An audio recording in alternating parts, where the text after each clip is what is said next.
오늘 우리에게 주신 하나님의 말씀 신명기 7장 7절부터 15절까지 말씀입니다. 신명기 7장 7절부터 15절까지의 말씀. 저와 함께 한 절씩 교독하시겠습니다. 여호와께서 너희를 기뻐하시고 너희를 택하심은 너희가 다른 민족보다 수요가 많기 때문이 아니니라. 너희는 오히려 모든 민족 중에 가장 적으니라. 여호와께서 다만 너희를 사랑하심으로 말미암아 행세를 지키려 하심으로 말미암아 자기의 권능의 손으로 너희를 인도하여 내시되 너희를 그 종되었던 집에서 애굽 왕 바로의 손에서 속량하셨나니 그런즉 너는 알라 오직 내 하나님 여호와는 하나님이시요 신실하신 하나님이시라. 그를 사랑하고 그의 계명을 지키는 자에게는 천대까지 그의 언약을 이행하시며 인애를 베푸시되 그를 미워하는 자에게는 당장에 보응하여 멸하시나니 여호와는 자기를 미워하는 자에게 지체하지 아니하시고 당장에 그에게 보응하시느니라. 그런즉 너는 오늘 내가 내게 명하는 명령과 규례와 법도를 지켜 행할지니라. 너희가 이 모든 법도를 듣고 지켜 행하면 내 하나님 여호와께서 내 조상들에게 맹세하신 언약을 지켜 내게 인애를 베푸실 것이라.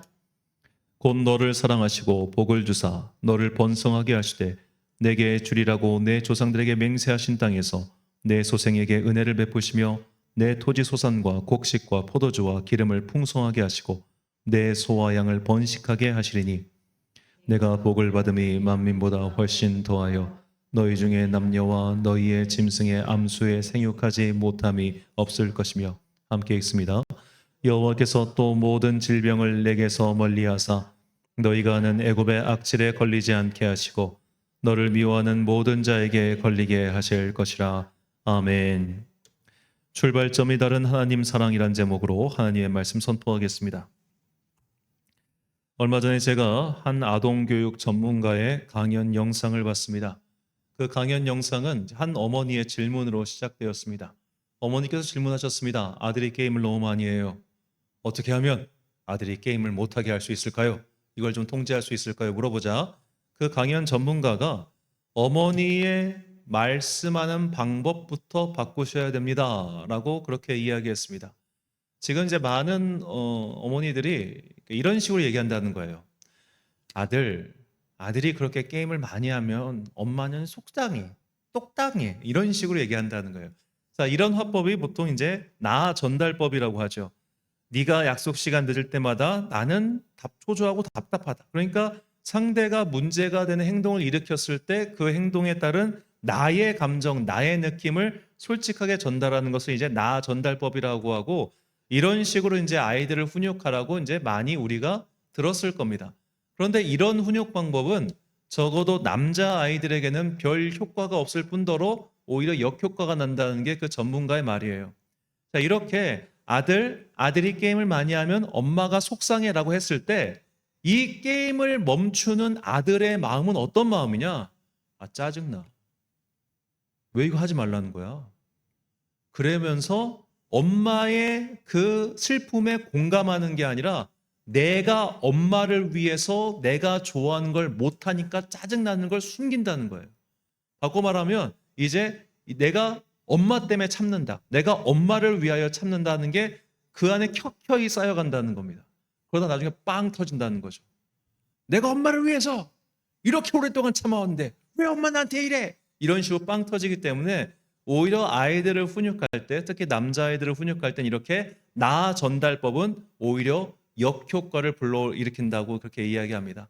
그래서 이제 남자아이들을 훈육할 때는 간결하게, 명료하게 안 되는 건 안 돼라고 알려주는 게 훨씬 더 효과적이라는 거예요. 이런 나 전달법은 여자아이들을 키울 땐 매우 효과적입니다. 왜냐하면 여자아이들은 태어나면서부터 좌뇌와 우뇌가 잘 결합돼서 언어 능력과 공감 능력을 갖고 태어나는데 남자아이들은 태어날 때부터 좌뇌와 우뇌가 따로 놀고 자라면서 그 모든 영양분이 주로 허벅지 근육으로 가기 때문에 중3이 될 때까지는 이 뇌가 아직 덜 자란 상태예요. 중3이 될 때까지는. 그러니까 남자들은 중3이 지나고 고등학생쯤 돼야 비로소 대화가 가능해진다. 이런 공감이 조금씩 그때부터 키워지는 거예요. 남자아이들은. 그래서 이제 어린아이들에게 예를 들어 게임에 대해서 이야기를 할 때 뭘 얘기하면 좋냐면 이게 이제 사실은 저도 게임을 굉장히 좋아해 가지고 이것에 대해서 좀 오래 연구를 했었는데 이 게임 할 때의 뇌 상태가 코카인 중독되었을 때 뇌 상태와 동일하다는 그 MRI 촬영 결과가 있습니다. 그런데 이제 이 어린 나이 때 아직 뇌가 덜 자란 상태에서 이 게임에 그 도파민에 중독이 되면 아까 말씀드린 것처럼 영양분은 남자아이는 어쩔 수가 없어요. 남자아이는 어렸을 때 영양분이 뇌로 가지 않고 몸으로 간단 말이에요. 바꿔 말하면 뇌로 가는 영양분이 적어요. 그런데 그 뇌로 가는 적은 영양분도 게임에 쓰고 있기 때문에 상대적으로 머리가 지능이 떨어질 수밖에 없는 거죠. 참 재밌는 게 저도 제가 진짜 게임 좋아하거든요. 그래서 이제 일본의 유명한 게임 개발자들 보면은 대부분 게임 중독이었는데 언제부터 중독이냐면 고등학생 이후부터입니다. 주로 대학생 때 게임에 빠져가지고 게임 개발자가 된 사람들이 많아요. 그러니까 참 세상이 신기한 게이 9대 1 법칙이라고 결국에는 한 사람이 세상의 90%의 자원을 갖고 하고 나머지 10%의 자원을 갖고 9명이 싸우지 않습니까? 게임을 개발하는 사람들 중에 게임 중독자가 있을까요? 없을걸? 예?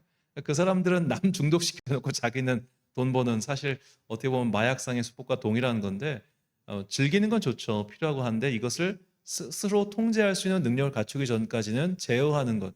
자, 이런 식으로 명확하게 이유를 설명하고 이건 안 돼, 저건 안 돼라는 식으로 가르치지 않으면 자칫하면 이런 나 전달식, 나의 감정을 전달하는 이런 방법은 교육에 역효과가 날 수 있다는 것이 그 전문가의 설명이었습니다.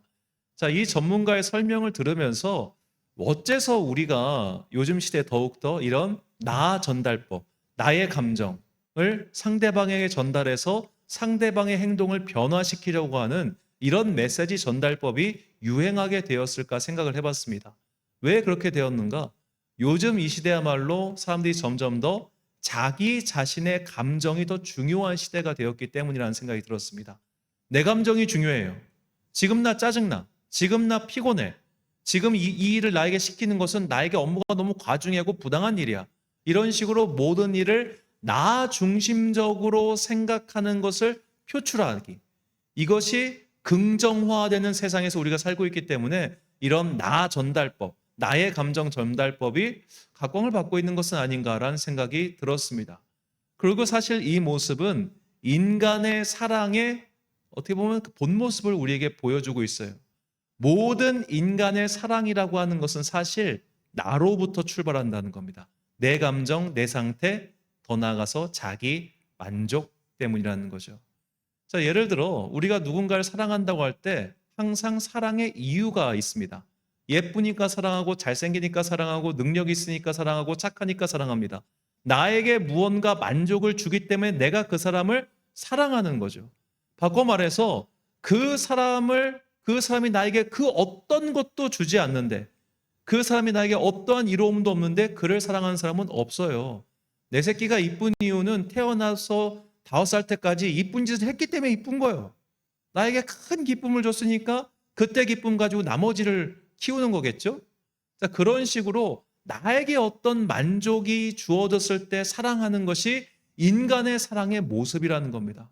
이런 사랑을 잘 보여준 사례가 성경의 이삭과 리브가의 자식 사랑이에요. 창세기 25장 27절과 28절 말씀. 그 아이들이 장성함에 에서는 익숙한 사냥꾼이었으므로 들사람이 되고 야곱은 조용한 사람이었으므로 장막에 거주하니 이삭은 에서가 사냥한 고기를 좋아하므로 그를 사랑하고 리브가는 야곱을 사랑하였더라. 자, 이삭은 장남 에서를 사랑합니다. 그가 고기를 좋아해서 에서를 사랑한 게 아니에요. 익숙한 사냥꾼이라고 하는 것은 훌륭한 군사 지도자의 능력을 갖추었다는 것을 뜻하고 유목민족에게는 외부로부터 공격을 방비할 수 있는 자위 수단이 필요했기 때문에 훌륭한 군사 지도자의 재능을 갖춘 장남은 아버지의 자랑이었던 거예요. 아버지의 영광이었던 거예요. 그 유목 부족, 어떻게 보면 그 이삭도 상당히 200명 가까운 그 유목민들을 거느린 일종의 족장이었기 때문에 족장의 후계자가 저렇게 능력이 있다는 건 족장 자신에게 얼마나 큰 기쁨이요 영광이었습니까? 나에게 기쁨을 주니 그 아들을 사랑하는 거예요. 그럼 반면에 그 어머니인 리브가는 왜 둘째를 사랑했는가? 둘째는 나 없이는 안 될 것 같거든요. 야곱은 장막을 좋아한다고 나왔습니다.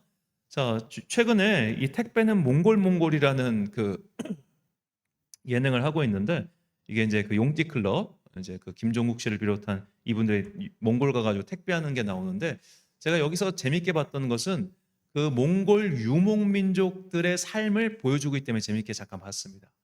자, 유목민들은 양을 그냥 우리에서 키우는 게 아니라 양한테 물 먹이고 풀 먹이려고 저 멀리까지 언덕 너머까지 가야 되잖아요. 그걸 이제 말 몰고 장혁 씨가 말 몰고 이렇게 막 양들을 몰고 다니는 장면이 나오는데, 자, 남자는 밖에 나가서 저 멀리 나가서 양들을 먹이고 돌아오는 게 일이고, 여자들은 그 게르 텐트 안에서 짠 양젖을 말려가지고 뭐 치즈를 만든다거나 혹은 그 털을 벗긴 것들을 이렇게 한다거나 그런 식으로 간의 수공업을 하는 게 여자의 역할이었어요. 그러니까 유목민족은 남녀의 역할이 명확하게 구분되어 있었습니다. 그런데 지금 야곱은 남자의 역할을 하지 않고 지금 장막에만 있다는 거예요.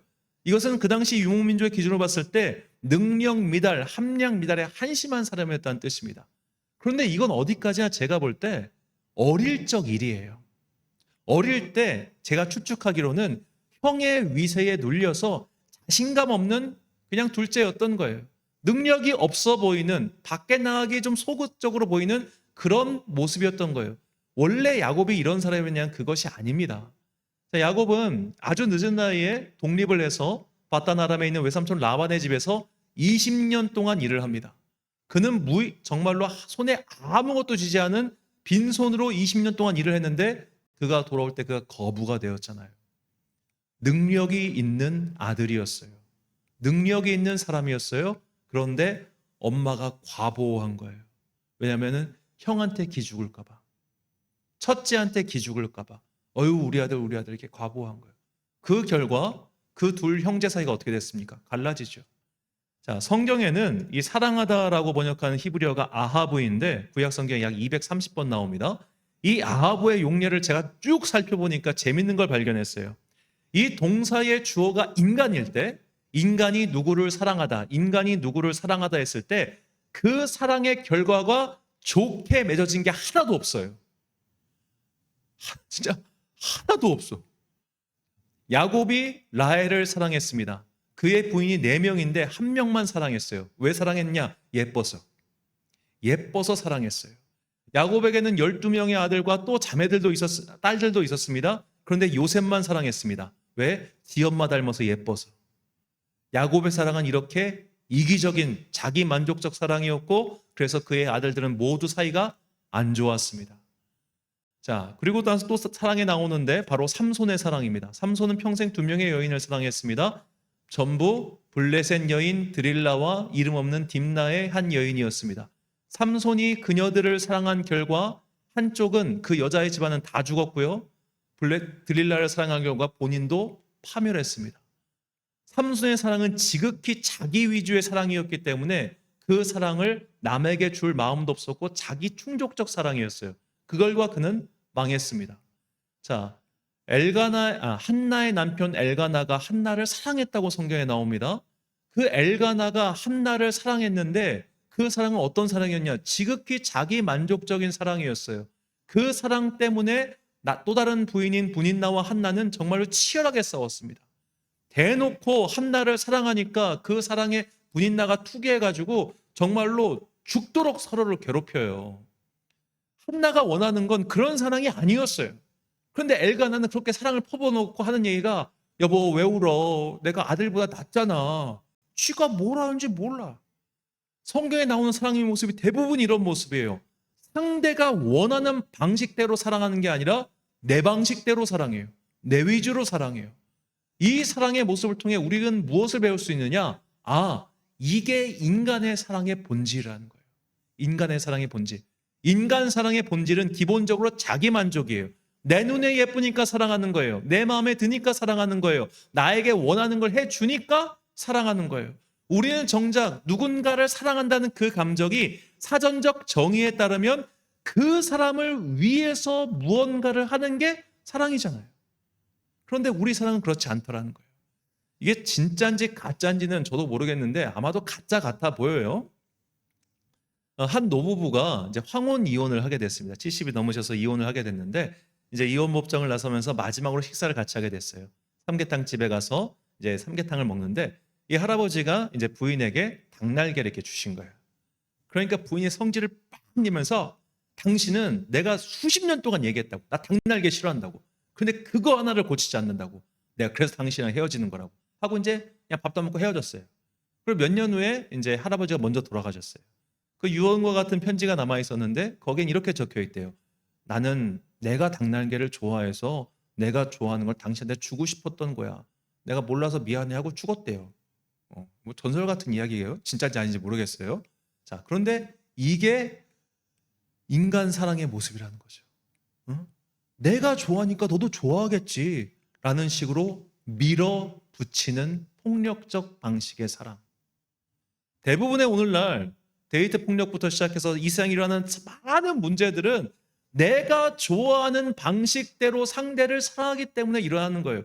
이거는 남녀모수 동일합니다. 내가 액션 영화 좋아하니까 같이 액션 영화 보고, 내가 멜로 영화 좋아하니까 너도 멜로 영화 보고, 내가 코미디 좋아하니까 내가 코미디 보고, 이 영화와 음식 이거 고르는 것만 봐도 알 수 있지 않습니까? 상대방이 좋아하는 걸 하는 게 아니라 내가 좋아하는 걸 일단 권하고 보는 거예요. 그럼 상대방은 마지못해 그것을 수용하고 참거나 혹은 나중에 폭발하게 되겠죠. 왜 너는 자꾸 내가 싫어하는 걸 원하는 거야? 이런 식으로 말입니다.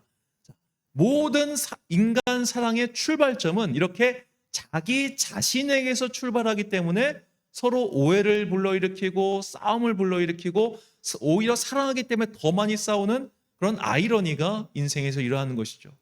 그러나 하나님의 사랑은 인간의 사랑과는 이 출발점 자체가 다르다는 겁니다. 자기 만족을 위한 사랑, 나의 기쁨을 위한 사랑이 아니라 온전히 너를 위한 사랑으로 출발하는 게 하나님 사랑입니다.